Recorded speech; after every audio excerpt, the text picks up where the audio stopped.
आप भी जरूर एमपीएसआई की तैयारी कर रहे होंगे, तो आपको पता है कि आपको इंग्लिश की तैयारी करनी पड़ेगी। और अगर हम बात करें इंग्लिश की, तो हमें ग्रामर सेक्शन पर बहुत ध्यान देना पड़ता है। और ग्रामर सेक्शन की रीढ़ की हड्डी कहा जाता है पार्ट्स ऑफ स्पीच। स्पीच यानी कि सेंटेंस। सेंटेंस के पार्ट्स ग्रामर के अनुसार 8 होते हैं: noun, pronoun, verb, adjective, adverb, preposition, conjunction और इंटरजेक्शन।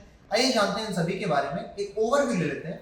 नाउन के बारे में हमें पता होना चाहिए, noun is a naming word. बचपन से भी हम पढ़ते थे नाउन इज अ वर्ड, है ना, जो किसी नाम को बताता है, किसके प्लेस, पर्सन या फिर किसी चीज के नाम को। तो हर वो चीज जिसका एक नाम है वो एक नाउन है। ये शर्ट, ये टोपी, घड़ी, मैं, मेरी भावना, आपका प्यार, आपका इंटेलिजेंस, सब कुछ एक नाउन है। उसके बाद आता है pronoun. What is a pronoun? तो प्रोनाउन के लिए हम बोल सकते हैं a word that replaces his noun. जो भैया एक संज्ञा को रिप्लेस करता है वो प्रोनाउन हो जाता है।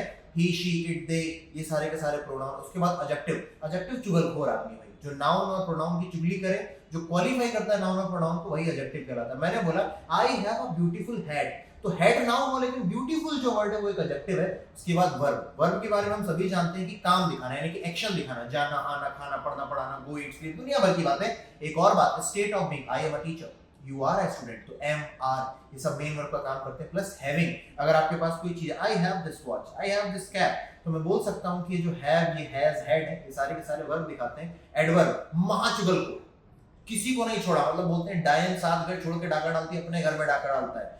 वर्ब, एडजेक्टिव, एडवर्ब, साथ के साथ सेंटेंस, इन सब की चुगली करता है भाई। ठीक है, जैसे कि यू आर लुकिंग चार्मिंग, तो भैया अभी तक लुकिंग के बारे में क्या पता चला? Charming. You are very handsome, handsome adjective था, वेरी आ गया तो ये एडवर्ब हो गया। उसके बाद प्रेपोजिशन। प्रेपोजिशन में खुद ही आ रखा है पोजीशन, जो स्थिति की बात करे उसे हम बोलते हैं प्रेपोजिशन। साथ के साथ प्रेपोजिशन का काम है कि ये आपको बताए, क्या बताए?